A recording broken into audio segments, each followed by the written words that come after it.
burya umukobwa uko yubaha se, uko afata papa umubyara, uburyo amufataho icyitegererezo bigena ndetse cyane uko azafata umugabo we bazabana.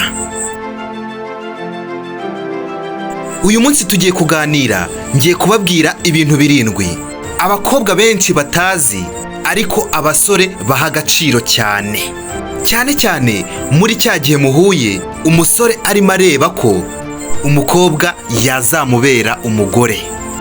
Ibi ni ibintu mutazi ko abahungu babyitaho cyane ndetse bakanota akantu kamwe ku kandi kuri mwebwe iyo muhuye cya gihe aba arimo kwigaho cyangwa se muri relationship.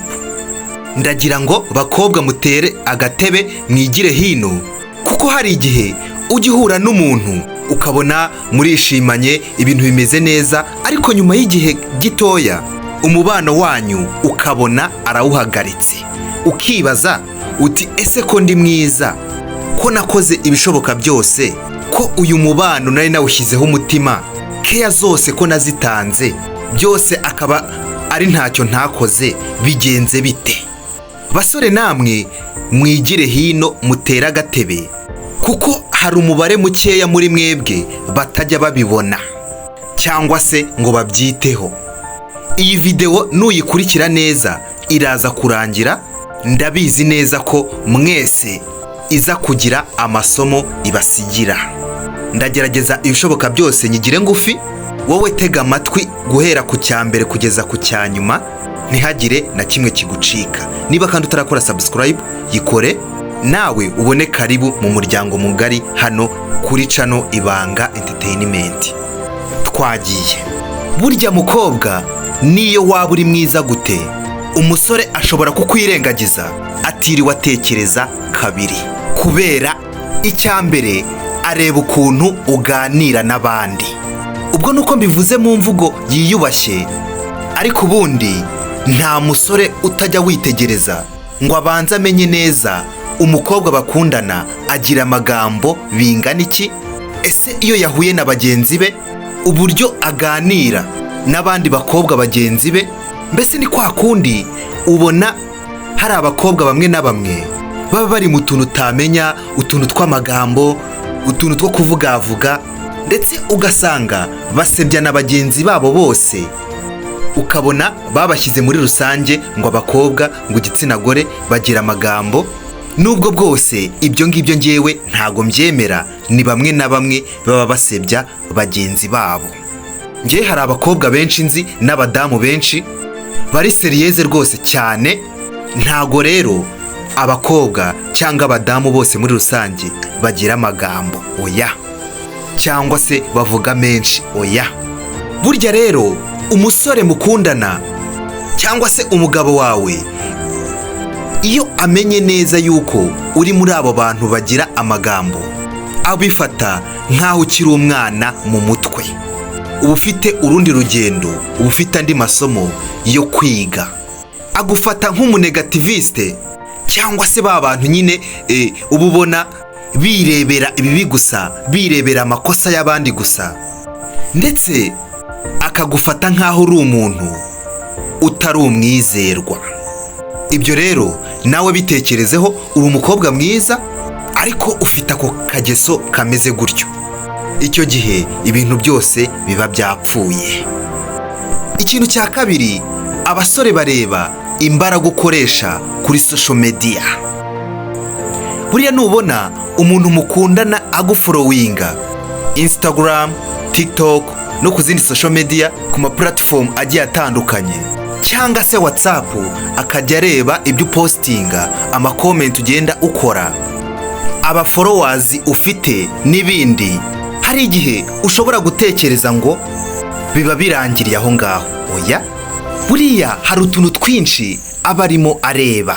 Hari abantu babayeho mu buzima bwabo twavuga ko babukesha social media, ugasanga yishima ari uko kuri social media abantu baho bamubwiye neza, cyangwa se akababara ngo kubera bamurakaje.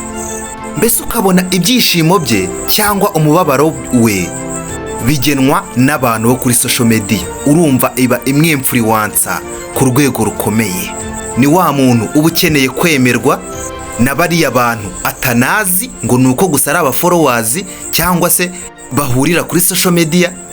Poste zawe aba arimo azanariza ngo arebe koko niba ari iz'abantu bakuru cyangwa se niba ari iz'abantu bari aho basamye. Aho ngaho rero niho afata utwo tuntu twose akaduteranya, agahita abona ko utari stable, agahita abona ko utari seriyeze.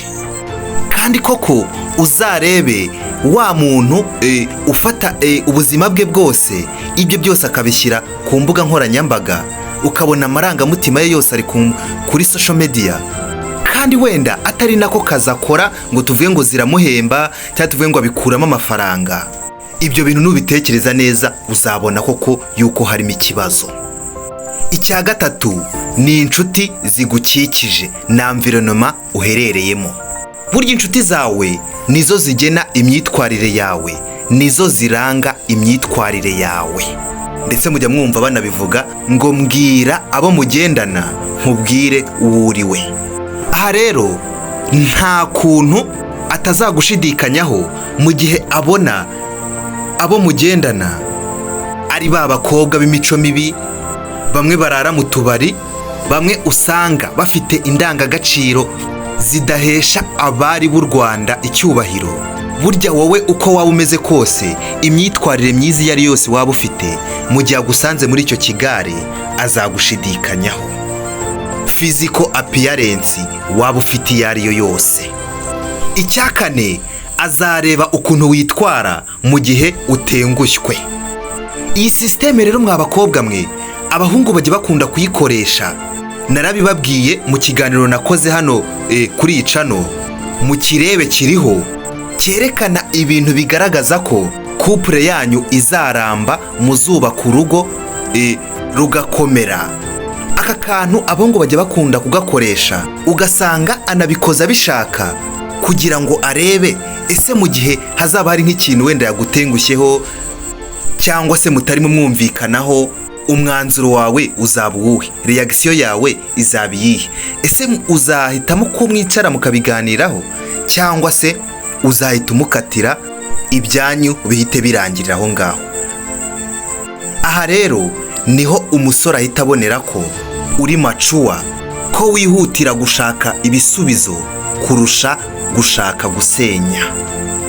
Kandi koko uko byagenda kose, niyo mwaba muri abamarayika babiri bazabana, ntago haburamo uzakosereza undi, ntago haburamo uzatenga ubundi. Ahubwo icy'ingenzi ni uburyo mubyitwaramo mu gihe hari umuntu watengushye undi. Azareba rero niba uzaguma utuje wihanganye, arebe ukwihangana kwawe, mbese n'uburyo uzabyitwaramo.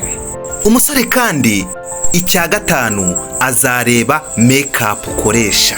Urugero ukundaho makeup uko rungana, cyangwa se style za makeup zawe. Ubundi ubusanzwe abasore bakunda abakobwa bari naturel. Ahangaha rero menya ko niba ukoresha makeup zirengeje urugero, ibyawe byose akaba ari makeup, menya ko azagufata nkaho uri artificiel, ndetse no kukwiyumvamo bigende bigabanyuka, kubera ko ababona ko atari wowe wa nyawe. Niba ukoresha aka makeup rero, gerageza ujye ukoresha nkeya, namwe ubwo murabyumva. Irindi banga rero ari nacyo cya gatandatu, hano ku Ibanga Entertainment ibintu byose tubishyira hanze n'ibyahishwe byose. Abasore bareba uko wambara, uko ugaragara, ariko by'umwihariko noneho uko uhumura. Burya abahanga bavuga ko impumuro y'umukobwa igira influence nini ku musore kurusha uko agaragara inyuma. Ubwo ahangaha ahanini twavuga twa perfume cyangwa se na twa tundi abantu bitera. Kandi bivugwa ko impumuro abasore bakunda cyane cyane ni vanilla, jasmine, lavender na citrus. Abasobanukiye ibigendanye n'amaparufe murabizi ngo utuntu duhumura gutya turabikora cyane. icya karindwi rero ndagira ngo mucyumve neza. Abasore burya bita ukuntu uvugaho papa wawe cyangwa se iso ukubyara. Impamvu iki kintu bacyitaho cyane ni uko burya ubushakashatsi bwagaragaje ko ukuntu umukobwa yubaha se, ukuntu afata icyitegererezo hose, ukuntu aha agaciro papa we, byose bigena agaciro azaha umugabo bazabana. Niba wubaha papa wawe uri umukobwa ukamufata nk'umuntu w'ingirakamaro cyane, n'ubundi bizagena uko uzubaha umugabo wawe. Ubundi niko bigenda. Abakobwa rero bafite izi karite zirindwi bujuje ibi twavuze haruguru bakunda gukurura abasore bafite gahunda, abasore bakuze mu mutwe bazi icyo gukora. Nawe musore rero utajyaga ubireba cyangwa ngo ubyiteho ibyo bintu twavuze haruguru, menya ngo mu nama twakoze wari wasibye. Mukore subscribe ndetse no muri komenti mumbwire, dukomeze tuganire nk'umuryango mugari. Ciao, bye bye, reka duhure muri video zikurikira. Ndabakunda cyane.